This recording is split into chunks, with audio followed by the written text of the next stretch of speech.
Good morning विद्यार्थी मित्रांनो. Chapter number 3 आपण आज सुरुवात करत आहोत. पॉप्युलेशनचा आपण पार्ट 1 पार्ट 2 फिनिश केल्यानंतर आता chapter number 3 that is human settlement and land use, मानवी वस्ती आणि भूमी उपयोजन.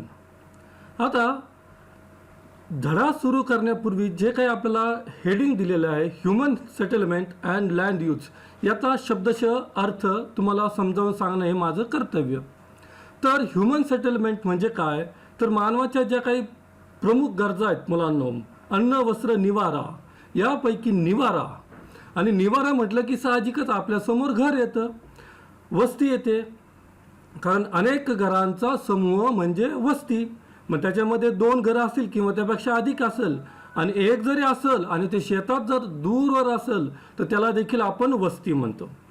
खेडेगावातल्या मुलांना माहिती आहे की अमुक अमुक आडनावाचं एक पाटी लिहिलेली असती, ह्यांची ती वस्ती आहे, किंवा त्यांची आपण सेटलमेंट म्हणतो, किंवा मग इंग्रजीमध्ये लिहिलेलं असतं फार्म हाऊस. तर याचा अर्थ आपल्याला असा घ्यायचा का घरांचा समूह का ज्याच्यामध्ये लोक राहतात त्याला म्हणायचं ह्युमन सेटलमेंट, म्हणजेच काय मानवी वस्ती. आता ही मानवी वस्ती अगदी बघा, मेट्रोपॉलिटन शहर, मेट्रोपॉलिटन सिटी म्हणजे मुंबई शहर, याला देखील ह्युमन सेटलमेंट म्हटलेलं आहे. ती मानवी वस्ती आहे. आपल्यासमोर एक चित्र निर्माण होतं, वस्ती म्हणजे ग्रामीण भागातलं एक छप्परांचं घर, त्याला आपण वस्ती म्हणतो. परंतु आता त्याचं रूपांतर कन्स्ट्रक्शन चांगल्या झालेल्या घरांमध्ये झालेलं आहे, म्हणून आता घरांची जी रचना आहे ही देखील बदललेली आहे. परंतु या घरांचा समूह म्हणजेच मानवी वस्ती. मग ते मुंबई शहर आणि मग अगदी खेड्यागावातलं दुर्गम भागातलं असलेले 4-5 लोकांचं घर, आलं लक्षामध्ये, याला देखील मानवी वस्ती म्हटलेलं आहे. दुसरा शब्द इथं वापरलेला आहे धड्याच्या हेडिंगला, लँड यूज, म्हणजेच काय तर भूमी उपयोजन. आता या दोन्ही शब्दांचा तुम्हाला अर्थ सांगतो. लँड यूज म्हणजे काय, तर मानव वापरत असलेली भूमी. या भूतलावर असंख्य लोकसंख्या आहे, बरोबर की नाही. या खंडावरती असंख्य लोकसंख्या आहे, आणि या खंडावरती आपल्याला असं आढळून येते की अनेक देशामध्ये राहणारे ते लोक, आणि मग प्रत्येक नागरिक, प्रत्येक लोक आपल्याला भूमीचं उपयोजन करताना दिसतो. म्हणजेच काय भूमी उपयोजन म्हणजे तो वापरात आणणारी जमीन, मग ती शेतीसाठी असेल, कारखानदारीसाठी असेल, राहणाऱ्या घरासाठी असेल, रस्त्यांसाठी असेल, नाना तऱ्हेच्या गोष्टी त्याच्यामध्ये दटवलेल्या आहेत. आणि मग तो जो वापरात आणतो त्याला म्हणतात लँड यूज, म्हणजेच काय भूमी उपयोजन. तर मग हा झाला आपल्या धड्याचा शब्दशः अर्थ, human settlement and land use, मानवी वस्ती आणि भूमी उपयोजन.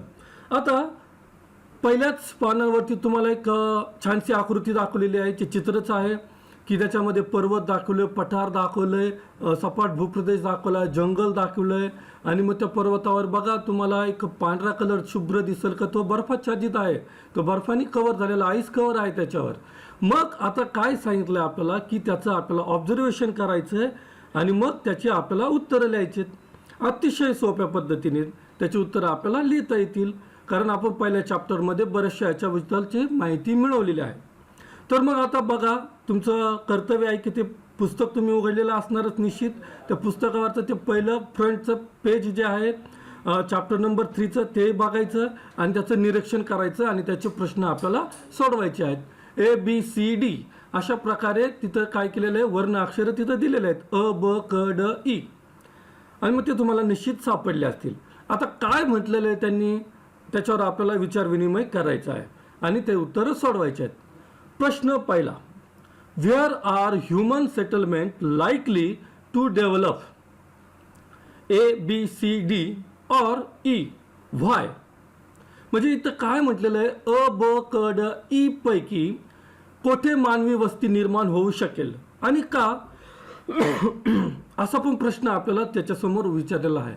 तर साहजिकच आपल्याला मागच्या पाठाचं जर आपण रिकॅप केलं, त्याच्याबद्दल जर आठवलं, तर तुम्हाला मी शिकवलेलं आहे की सपाट भूप्रदेशावर मानवी वस्ती निर्माण झालेली आहे सिन्स एन्शियंट पिरियड, आणि त्याच्याही पूर्वी म्हणजे प्री हिस्ट्रीच्या वेळेत देखील सपाट भूप्रदेशावर आपल्याला मानवी ही वस्ती निर्माण झालेली आपल्याला दिसून आलेली आहे.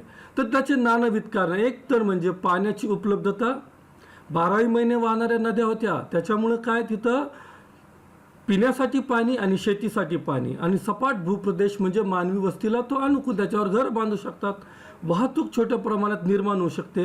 तर मग त्या काळापासून तर आतापर्यंत आपल्याला मैदानी प्रदेशात लोकसंख्या ही दाट असलेली दिसून येते. अगदी डेन्सली पॉप्युलेशन कॉन्सन्ट्रेट झालेली कुठं, ती प्लेन रिजन्समध्ये, where has fertile soil availability of water supply. तर मग तिथं आपल्याला मानवी वस्ती ही दाट आढळलेली आहे, म्हणजे निर्माण होऊ शकेल असं आपण तिथं उत्तर देऊ शकतो. मग ते उत्तर आपल्याला काय लिहायचं, ए, बी, सी आणि डी. याच्यापैकी आपल्याला उत्तर काय दिलेलं आहे तिथं, मग तुम्ही बघा सी आणि डी. सी आणि डी, आता तिथं पीपीटीमध्ये देखील तुम्हाला मी उत्तर सोडवून दिलेलं आहे, त्याच्यावर तुम्ही पॉज घेऊन ते उत्तर तुमच्या वहीमध्ये लिहिणं तुमचं कर्तव्य ठरेल. सी आणि डी या ठिकाणी आपल्याला फ्लॅट सरफेस दिसतोय, आणि सी मध्ये काय दिसलं, प्लाटू. प्लाटूवर देखील आपल्याला मानवी वस्ती आढळून आलेली आहे, किंवा मानवी वस्ती तिथं निर्माण होऊ शकते. कारण का, आपण दख्खनच्या प्लॅटूवर त्याचं उदाहरण बघतो, आपण त्याच्यावरच राहतो, आणि मग त्याची व्याख्या आपल्याजवळ आहे. आणि मग प्लॅटूवर देखील काय आपल्याला पाण्याची उपलब्धता, फर्टाईल सॉईल म्हणजे सुपीक मृदा, आणि वाहतुकीस योग्य अशी सपाट भूमी आपल्याला आढळून येते. तर मग उत्तरमध्ये काय लिहिलं आपल्याला, सी, डी हे आपल्याला त्याचं उत्तर सापडलेलं आहे. दुसऱ्या प्रश्नाकडे वळूयात. In the above figure in which place human settlement is not likely to develop and why. बघा प्रश्न आता त्याचा अपोजिट आहे. वरीलपैकी कोणत्या ठिकाणी वस्त्यांची निर्मिती होणार नाही, प्रश्नचिन्ह आणि पुन्हा का, असा आपल्याला त्यांनी प्रश्न विचारलेला आहे. तर मग उत्तर बघूयात आपण, ए, बी आणि E. Because of mountains with snow cover, slope, dense forest.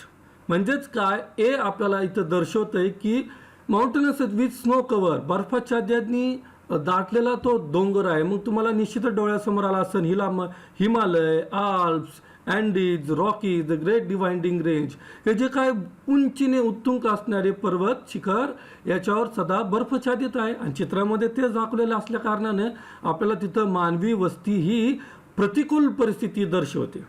Slope, अत्यंत तीव्र उतार असेल किंवा मध्यम उतार असेल, या उतारावर देखील आपण घर बांधू शकत नाही. डेन्स फॉरेस्टमध्ये हिंस्र प्राण्यांचा वावर असतो, आणि वाहतुकीस तिथं आपल्याला अडथळा निर्माण होऊ शकतो. दुसरी गोष्ट, पाऊस जास्त असतो आणि दाट जंगल जर असेल तर घरं बांधण्याचा काही तिथं प्रश्नच उद्भवत नाहीत. अपवाद वगळता अतिशय दुर्गम जे जंगल आहेत, ॲमेझॉनचं खोरं असेल, ॲमेझॉनचं फॉरेस्ट असेल, कांगो फॉरेस्ट असेल, मलेशियाचं फॉरेस्ट असेल, इथं मात्र अजूनही तुम्हाला आदिम मानव हा वसाहती करून आढळून दिसतो, परंतु त्याचा आपल्याला इथं विचारात आपण घेतलेलं नाही.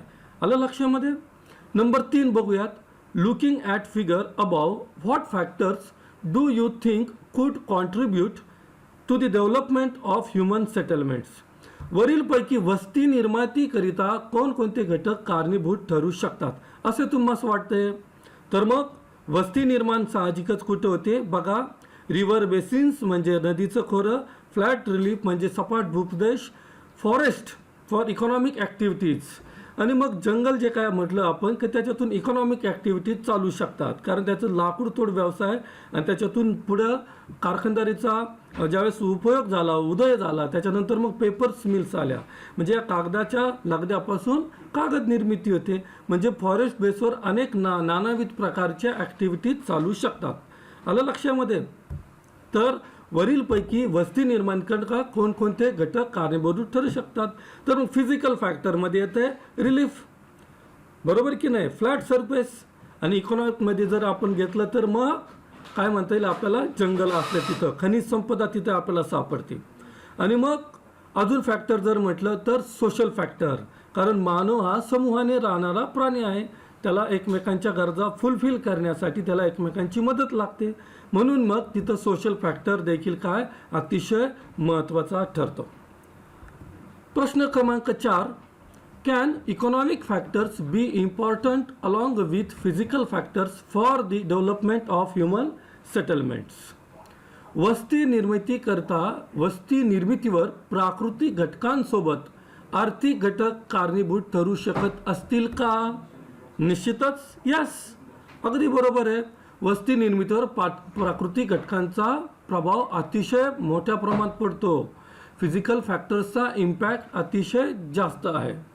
तर मग आपल्याला त्याच्यामध्ये आत्ताच उल्लेख केल्यामुळे प्राकृतिक घटक आपण बघितलं की फ्लॅट सरफेस, सपाट भूप्रदेश, नंतर अवेलेबिलिटी ऑफ वॉटर, पाण्याची उपलब्धता, प्लीझंट क्लायमेट, आल्हाददायक हवामान किंवा अनुकूल हवामान, अशा प्राकृतिक घटकांचा काय होतं त्याच्यावर परिणाम होतो. आणि सुपीक मृदा, हे असे आपल्याला 4-5 घटकांचा त्याच्यावर काय करेल विचार करता येईल. Next, do you physical factors affect the economic activities of human settlement? प्राकृतिक घटकांचा वस्तीवरील आर्थिक क्रियांवर परिणाम होऊ शकतो का? येस, असं त्याचं उत्तर आपल्याला येईल. कारण relief, climate, soil, availability of water, या ज्या काही प्राकृतिक घटक आहेत या सर्व अनुकूल ठरतात मानवी वसाहती निर्मितीकरिता. त्या आपल्याला पोषक वातावरण निर्माण करून देतात, सपोर्ट करतात, एनकरेज करतात. Next, make a list of factors which affect development of settlements in an area.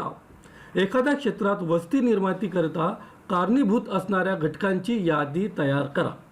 तर मग ते कोणकोणते घटक असतील? फिजिकल फॅक्टर्स असतील. फिजिकल फॅक्टर्समध्ये अगेन तुम्ही काय करायचे, आत्ताच वरती उल्लेख केलेला त्या घटकांचा त्याच्यामध्ये शब्दांचा वापर करायचा. इकॉनॉमिक फॅक्टर्समध्ये तुम्ही काय लिहू शकता? शेती लिहू शकता, कारखानदारी लिहू शकता, वाहतूक लिहू शकता. नंतर मग सोशल फॅक्टरमध्ये काय लिहू शकता तुम्ही?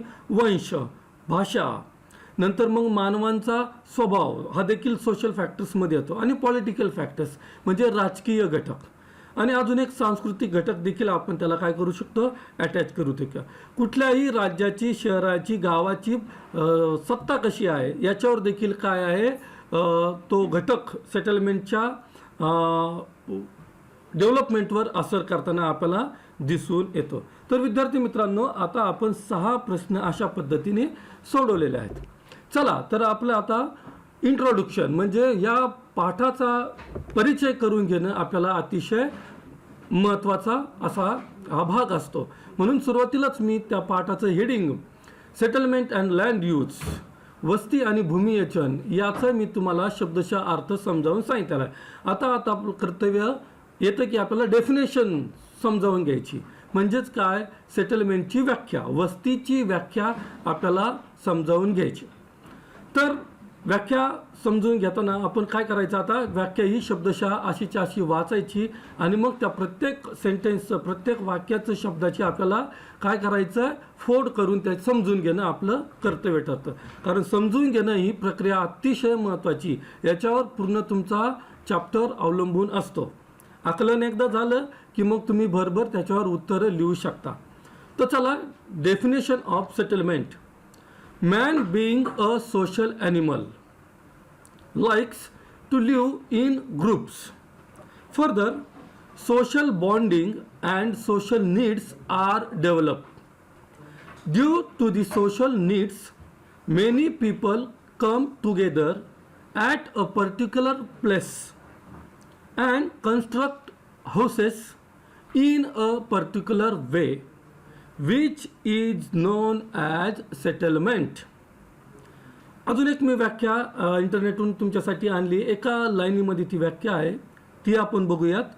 अ settlement is any form of human dwellings from the smallest houses to the largest city. आता आपण बघूया, याची फोड करूया. Man is a being social animal. मानव हा समाजशील प्राणी आहे. Likes to live in group, तो समूहाने राहणे पसंत करतो. यातूनच पुढे सामाजिक बांधिलकी म्हणजे सोशल बॉन्डिंग आणि सोशल नीड्स म्हणजे सामाजिक गरजा निर्माण होत असतात. या सामाजिक गरजेतून अनेक लोक एखाद्या ठिकाणी एकत्रित येऊन विशिष्ट पद्धतीने घरे बांधतात. अशा घरांच्या मांडणीला वस्ती असे म्हणतात. आता विशिष्ट पद्धतीने घरे बांधतात. आता प्रत्येकाची आर्थिक परिस्थिती कशी आहे याच्यावरून त्यांच्या घरांची स्टाईल ही आपल्याला वेगवेगळी भिन्न भिन्न स्वरूपाची आढळून येते. गावाकडे तुम्ही बघितलं एक 20-25 वर्षापूर्वी तर गावातील घरे अनेक ही छपरांची होती. छप्पर पद्धतीची ती घर होती. परंतु आता 20-1 वर्षानंतर त्याच्यामध्ये देखील आपल्याला बदल झालेला आहे. ज्या काही गव्हर्नमेंटनी स्कीम राबवल्या गरिबांसाठी का घरकुल योजना, तर त्याच्यामुळे छप्परच्या जागी आता तुम्हाला सिमेंटच्या बांधकामाचं तुम्हाला त्यांच्या रूम्स दिसतील, रूमसमोर पडवी दिसेल. आणि मग काय होतं, या घरांच्या स्टाईलमध्ये थोडासा आपल्याला बदल झालेला दिसून येतो. आणि मग श्रीमंतांची जर शहरातली जर घरातली एखादी कॉलनी बघितली तुम्ही, शहरातली कॉलनी कधी तर श्रीमंत लोकांची वसाहत आहे, मग त्यांची फ्लॅट सिस्टम असेल किंवा मोठमोठ्या इमारती असतील, स्वतंत्र बंगले असतील. आणि मग त्या शहरांचं जर अजून आपण दुसऱ्या जर भागाचं निरीक्षण केलं, झोपडपट्टीचं निरीक्षण केलं, तर तुम्हाला अजूनही तेथील पत्र्याची घरं किंवा छपरासारखी घरं किंवा त्याच्यावर मग काही वेगळ्या पद्धतीचं आच्छादन असलेलं तुम्हाला आढळून येतं. म्हणजे घरांची विशिष्ट पद्धत ही इकॉनॉमिक कंडिशनवर अवलंबून असते. तर मग व्याख्यांचा शब्दशः अर्थ तुमच्या लक्षात आला असेल की मानव हा समूहाने राहणारा प्राणी आहे आणि समूहाने राहतो म्हणजे तो घरात राहतो. आणि मग घरांचा समूह म्हणजेच वस्ती आपल्याला इथं आपल्याला त्याचा अर्थ घेता येईल. कारण तो का एकत्र राहणं पसंत करतो, तर पूर्वीच्या काळी बघा अगदी प्री हिस्टरी किंवा हिस्टरीच्या कालावधीचं जर आपण मध्ययुगीन काळ बघितला, त्याच्या अगोदरचा बघितला की एक प्रदेश दुसऱ्या प्रदेशावर आक्रमण करायचं, म्हणजे ज्याच्यामध्ये प्राबल्य आहे, मनगट त्याचं जास्त आहे, त्यांच्याकडे जास्त संख्या आहे, तर तो काय करायचा, दुसऱ्या प्रदेशावर काय करायचा, आक्रमण करून तो प्रदेश काबीज करायचा. म्हणजेच काय, तो अचानक हल्ला चढवायचा. आणि मग ह्या हल्ल्याचं संरक्षण करण्यासाठी मानव काय झालेला आहे, समूहाने एकत्र राहायला लागलेला आहे. आणि मग त्याच्या सामाजिक गरजा पुढे आल्यात. म्हणजे मग त्याला काही लागणाऱ्या गरजा असतील, म्हणजे आता मानव प्राणी हा विविध व्यवसायात गुंतलेला आहे. शेतकरी असेल तो, किंवा मग सुतार काम करत असेल, बांधकाम करत असेल, किंवा अन्य त्याच्या नानाविध प्रकारच्या व्यवसायात गुंतलेला असते. मग शेतकऱ्याला लागणारं अवजार तो काय करणार, तो दुसऱ्याकडून घेणार. म्हणजे त्याला जर प्लॉविंग लागत असेल, नांगर लागत असेल, तो त्याची निर्मिती करत नाही. मग साहजिकच जो निर्मिती करतो त्याच्याकडून तो विकत घेतो किंवा वस्तूंची अदलाबदल करतो. अशा प्रकारची हिस्ट्री आपल्याला ठाऊक आहे. म्हणजेच काय करतो, तो एकमेकांच्या गरजा काय करतो, भागवण्याचा पूर्णपणे प्रयत्न करतो. म्हणून या गरजेतून तो काय केलेला, एकत्रित राहणारा समूहाने राहताना आपल्याला दिसून येत आहे. आणि मग ह्या झाल्या त्याच्या सामाजिक गरजा. आलं लक्षामध्ये. तर समूहाने राहतो का तो, तर त्याच्यावर होणाऱ्या आक्रमणापासून तो बचाव करतो. दुसरी गोष्ट, त्याच्या काही सामाजिक गरजा असतील, त्याच्या काही वैयक्तिक गरजा असतील, आर्थिक गरजा असतील, तो पूर्ण करण्याचा प्रयत्न एकमेकांच्या माध्यमातून ते करत असतात. आलं लक्षामध्ये. पुढे बघूयात आपण. Human habitat is in the form of settlements. मानवी अधिवास हा वस्त्यांच्या स्वरूपात आढळतो. अशी एक स्टेटमेंट आहे बघा आपल्या पुस्तकामध्ये. मानवी अधिवास, ह्युमन हॅबिटंट हा वस्त्यांच्या स्वरूपात आढळतो. मग मी तुम्हाला आधीपासून सांगत आलो की ते दुर्गम भाग असेल, खेडेगाव असेल, किंवा मग हमलेट असेल एखादं, म्हणजे छोटी छोटी वस्ती असतील, तर काय अधिवास कशाच्या स्वरूपात आढळून येतो आपल्याला. एक घर, एकाच्या घरात दुसरं शहर, तिसरं घर, किंवा मग 2-3 घरांचा गॅप असतो, 2-3 घरांचा गॅप असतो. ते त्याचे आपल्याला प्रकार पुढं शिकायचेच आहेत. या वस्त्यांचे अनेक प्रकार पडतात. त्याच्यापैकी आपण 5 प्रमुख प्रकारचा आपण अभ्यासणार आहोत स्टेप बाय स्टेप. चला तर आपण आता काय करू, अजून आपला अभ्यास पुढं चालूयात. This may range from one house to a city. आता या घरांचा अधिवास हा कशा स्वरूपात आढळतो. एक हाऊस म्हणजे एका घरापासून तर शहरापर्यंत, म्हणजे अक्षरशः मुंबई शहर जर आपण जर म्हटलं ते देखील एक वस्तीच आहे. मुंबई शहर त्याच्यापासून निर्माण झाले, त्याला संलग्न अनेक मोठमोठी उपनगर आहेत. म्हणजे कल्याण असेल, भांडूप असेल, विरार असेल, हे जे साईडचे शहर आहेत हे देखील एक मुंबईचाच एक अविभाज्य घटक बनलेले, म्हणजे त्याची ती उपनगर आहेत. यांचा सर्वांचा मिळून देखील काय आपण म्हणू शकतो, वस्ती त्याला म्हणू शकतो. शंघाई सिटी असेल, वॉशिंग्टन असेल, हे देखील काय आहे, वस्ती आहे. आणि मग त्यांचं स्वरूप जर बघितलं आपण, एका घरापासून तर अगदी शहरापर्यंतच्या वस्तींच्या घरांच्या समूहांना आपण काय म्हटलेलं आहे, सेटलमेंट असं म्हटलेलं आहे. It shows that a group of people are using some territory to build houses as well as for their economic support. मग लोकांनी काय केलं, ठराविक प्रदेश निवडलेला आहे, त्याच्यावर त्यांनी त्यांचे घरं बांधलेले आहेत. आणि कशासाठी, तर ते त्यांना एकमेकांचं सपोर्ट करतात. कशाच्या बाबतीत, इकॉनॉमिकच्या बाबतीत. म्हणजे आता बघा, इंडस्ट्रीज आलीत, नानाविध प्रकारच्या वस्तूंची निर्मिती झालेली, आणि ती वस्तू निर्मिती काय करते, माणसांच्या गरजा पूर्ण करत असते. मग त्याच्यामध्ये सर्व्हिस सेक्टर्स पण आले, माणूस सेवा पण देतो त्याच्यामध्ये. मग ते सेवा देण्याच्या नानाविध प्रकार आहेत, म्हणजे मेडिकल सेवा असेल, एज्युकेशनल सेवा असेल, गव्हर्नमेंटचे सेक्टर्स असतील, खेड्यागावामध्ये शेती पिकवली जाते, तो देखील काय करतो, इकॉनॉमिकला सपोर्ट करतो. अशा प्रकारचे काय झालेलं आहे, इथं आपल्याला या ओळीचा अर्थ समजून घ्यायचा आहे. Man stage here, lives and carries out economic activities. मग तो समूहाने एकत्रच राहत असल्याने तो काय करतो, त्याच्या ज्या काही आर्थिक क्रिया आहेत तो काय करतो, पुढे पुढे पुढे पुढे नेत असतो. Physical, cultural and economic factors affect the human settlement. प्राकृतिक, सांस्कृतिक आणि आर्थिक घटक हे काय करतात, ह्युमन सेटलमेंट म्हणजे मानवीच्या वस्तीवर परिणाम करताना आपल्याला आढळून येतील. कल्चरल म्हटलं तर भाषा आली, त्यांचे सण उत्सव आले, त्यांचा वर्ण आला, ते वापरत असलेले पोशाख आले, आणि मग त्याच्यामध्ये आपण धर्म देखील घेऊ शकतो. कारण का, तुम्हाला जर एखाद्या शहराचं, दूर कशाला जाता, नगर शहराचं जर तुम्ही व्यवस्थित जर निरीक्षण केलं तर तुम्हाला विशिष्ट समाजाचे लोक, विशिष्ट धर्माचे लोक हे एकत्र समाज एकत्रित राहताना तुम्हाला आढळून येईल. उदाहरण जर घेतलं आपण तारकपूरच्या पलीकडे सिंधी कॉलनी, ही सिंधी कॉलनीमध्ये तुम्ही जर निरीक्षण केलं तर यांचे लोक जास्त तिथं तुम्हाला आढळून येतील. नंतर मग मुकीमनगर, नंतर मग चंडीगड ह्या भागात बघितलं तर मुस्लिम समाजात तुम्हाला जास्त एकवटलेला दिसून येतं. माळीवाड्याचा जर भाग बघितला तर आपल्याला हिंदू समाज तिथं प्रतिनिधित्व करताना दिसून येतो. तारकपूरचा काही भाग बघितला किंवा स्टेशन रोडचा भाग जर तुम्ही बघितला एखादा विशिष्ट, तर तिथं ख्रिश्चन लोक तुम्हाला एकत्रित राहताना एका विशिष्ट कॉलनीमध्ये राहत असताना तुम्हाला दिसून येईल. म्हणजे धार्मिक हा घटक देखील काय करतो, मानवीच्या वस्तींवर अतिशय प्रभाव टाकतो. मग त्याच्यानंतर मी तुम्हाला सांगितलं, भाषा असेल, सण उत्सव हे देखील काय करतात, त्याच्यावर प्रभाव टाकतात. परंतु शहरामध्ये अनेक सण उत्सव लोक गुण्यागोविंदाने एकत्रित साजरी करताना देखील तुम्हाला आढळून येतं. आणि प्राकृतिक घटक जर म्हटलं तर मग त्याच्यामध्ये फिजिकल फॅक्टर तुम्हाला माहिती आहे, रिलीफ माउंटन आणि प्लाटूज हे झाले प्राकृतिक. अवेलेबिलिटी ऑफ वॉटर्स, त्याच्यामध्ये हवामानाचा देखील उल्लेख होतो. आणि आर्थिक क्रिया जर म्हटले तर कोणत्या पद्धतीच्या क्रिया चालतात याच्यावर देखील लोकसंख्याचं, मानवी वस्तींचं अवलंबित्व आहे. ज्या ठिकाणी जास्तीत जास्त सेकंडरी, टर्शरी, कॉटनरी ॲक्टिव्हिटीज चालतात तिथं तुम्हाला अनेक घरं, म्हणजेच काय, त्या घरात राहणारी लोकसंख्या तुम्हाला दाट आढळून येते. बघा तुम्ही आता MIDC जर रिजनचं तुम्ही जर ऑब्झर्वेशन केलं तर तुम्हाला त्या भागामध्ये मानवी वस्ती तुम्हाला दाट दिसेल. तुलनेमध्ये इतर भागांचं निरीक्षण करता तर ॲक्च्युली काय आहे, तो शहरांपासून दूर असणारा तो भाग आहे, फॅक्टरीज आहेत तिथं, तिथंपासून पोल्युशन निर्माण होतं. पण नंतर होतं काय, वस्तू तिथे अशी निर्माण होती की शहरांपासून कारखानदारी दूर निर्मिती केली जाते, परंतु आपले लोक तिथंच जाऊन वसाहत निर्माण करतात. तर हा इकॉनॉमिक फॅक्टर्स, कारण का, कामात जाण्यासाठी लवकर कामात तत्परता तिथं दाखवावं लागते, वेळेवर जावं लागतं, म्हणून तिथले कामगार तिथंच वसाहत करून निर्माण होतात.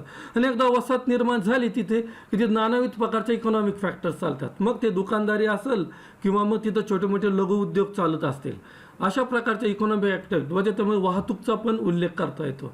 ह्या एकमेकांच्या वर अवलंबून असणाऱ्या इकॉनॉमॅटिकचा तिथं काय होतं, जास्तीत जास्त आपल्याला वावर आढळून येतो. तर मानवी वसाहतीवर या तिन्ही गोष्टींचा प्रभाव पडलेला आपण दिसून येतो. आणि मग त्याच्यातून काय झालेलं आहे, मानवी वस्ती ही डेव्हलप झालेली आहे. मग settlements are developed due to the correlation between man and environment. ही एक सेंटेन्स आता महत्त्वपूर्ण आपल्याला लक्षात घ्यायची की मानवाचा आणि पर्यावरणाची ही जी काय आंतरक्रिया आहे, कोरिलेशन आहे, सहसंबंध आहे, हा देखील महत्त्वाचा आहे. कारण मानव काय करतो, वातावरणातून, पर्यावरणातून बऱ्याचशा गोष्टी काय करतो, वापरात आणतो. म्हणून जिथं कुठं हवामान आल्हाददायक असेल, जिथं कुठे एन्व्हायरमेंट त्याला सपोर्ट करतोय, जिथं कुठे जंगल असेल, जिथं कुठं पर्यावरणीय घटक त्याला सपोर्ट करतात, तिथं मानवी वस्ती आपल्याला आढळून येते. Physical like relief, altitude, soil, climate, drainage, ground water level etcetera influence the type of and spacing the settlement. आता बघा, अल्टिट्यूड म्हणजे प्रदेशाची उंची, नंतर सॉईल म्हटलं तर मृदा, क्लायमेट म्हणजे हवामान, ड्रेनेज म्हणजे मग water system, ground water level म्हणजे भूजल पातळी देखील ह्याच्या वस्तीवर परिणाम करते. का जिथं बघा भूजल पातळी कशी बोरच्या साहाय्याने पाणी बाहेर काढलं जातं आणि मग ते मानवी वस्तीत पिण्याचं पाणी उपलब्ध होतं, शेतीसाठी त्याच्यातून उपलब्ध निर्मिती करता येते. मग जिथं कुठं पाणी आहे तिथं काय आपल्याला मानवी वसाहत तुम्हाला एकवटलेली दिसून येते. आणि घरांची स्पेस म्हटलं इथं म्हणजे काय, अंतर. मग जिथं पाण्याचा स्रोत जास्त आहे, अवेलेबिलिटी ऑफ वॉटर आहे, मग ते तळं असेल, विहीर असेल किंवा बोरवेल असेल, नदी असेल, या ठिकाणी तिथं तुम्हाला सेटलमेंट ही जास्त असलेली आढळून येईल. मानवी वस्ती तिथं दाट आढळून येईल. आणि घरांची देखील मग तुम्हाला स्पेसिंग आढळून येईल. जिथं पाणी असेल त्या वस्तीच्या अवतीभोवती घर तुम्हाला दिसून येतील. For example, in dry regions water is a crucial factor. अत्यंत महत्त्वाचा घटक आहे पाणी. आणि ह्या पाण्याची उपलब्धता काय, वाळवंटी प्रदेश असेल, ड्राय रिजन असेल, त्या भागात देखील काय होतं, पाणी असल्या कारणाने तिथं तुम्हाला लोकवस्ती दाट आढळून येते. तर आलं लक्षामध्ये. तर अशा पद्धतीने आपण आजचा इंट्रोडक्शन या धड्याचं डेफिनेशन आणि काही मुद्दे समजून घेतले असेल. Thank you very much.